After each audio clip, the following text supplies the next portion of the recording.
तो hi friends, आपका एक बार फिर से स्वागत है मेरे इस चैनल विभा आनंद ब्लॉग पर। तो आप कैसे हैं? आई थिंक आप लोग, आपका परिवार, आप सब बहुत ही सकुशल होंगे।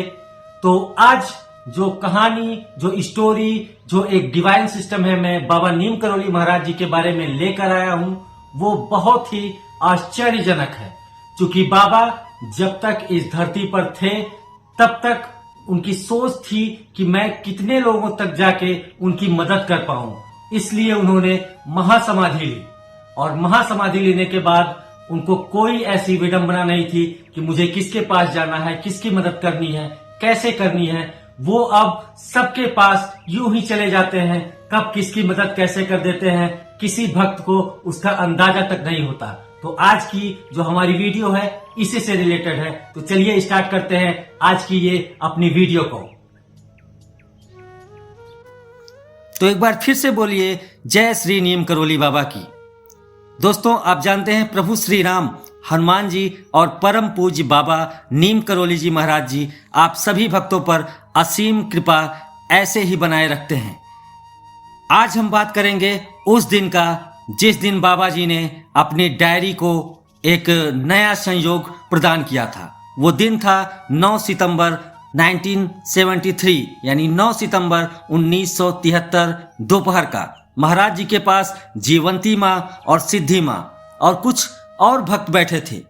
तब बाबा जी ने लेटकर अपने ही हाथ की कोहनी का सहारा लेते हुए एक नोटबुक में राम राम राम राम नाम लिखा और राम राम नाम लिखने के बाद नोटबुक के उसी पृष्ठ के ऊपर 9 तारीख डालकर एक और पन्ना भी भर दिया। फिर उसके अगले ही पृष्ठ पर बाबा ने कोने में केवल 11 सितंबर की तिथि डाली और उसे खाली छोड़ दिया। और फिर उस नोटबुक को बंद करके महाराज जी श्री सिद्धि माँ की ओर उस नोटबुक कर बढ़ाकर बोले, अम्मा आज से तू ही इसमें लिखेगी। और ठीक इसके 2 दिन बाद ही 11 सितंबर को महाराज जी ने महासमाधि ले ली।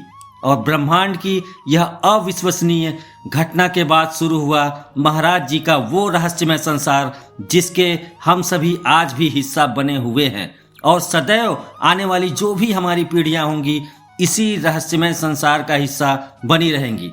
दोस्तों, 11 सितंबर को महाराज जी ने शरीर त्यागने के बाद में अपनी लीलाओं का अति विस्तार कर लिया।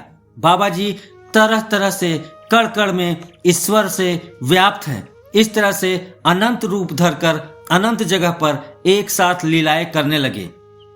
आप यूं कह सकते हैं कि महाराज जी ने तो अपने अद्वैत रूप में अद्वैत रूप की लीलाओं का वर्णन करते हुए एक लीलाओं की अपनी झड़ी लगा दी।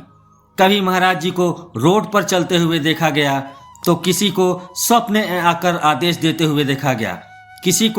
कुछ लोग तो ऐसा मानते हैं कि कुछ ही क्षण में उसके पास कोई वस्तु नहीं होती है तो बाबा जी की कृपा से वो वस्तु तक पहुंच जाती है। तो किसी की इच्छा होने पर दूसरों का उसके प्रति मन ही बदल देते हैं।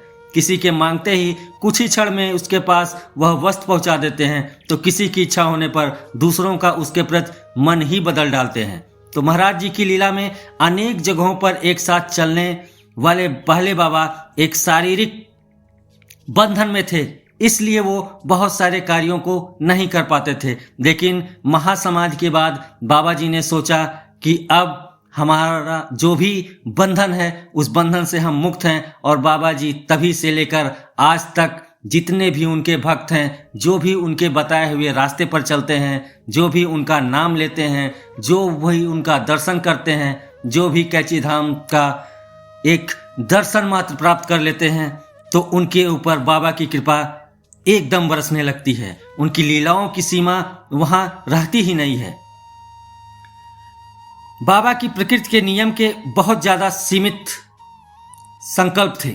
एक साथ में 3 से 5 जगह तक महाराज जी प्रस्तुत हो जाते थे, लेकिन उसके बाद नहीं, क्योंकि बाबा के जो प्रकृति के नियम थे वे बहुत ज्यादा विरुद्ध नहीं जाना चाहते थे।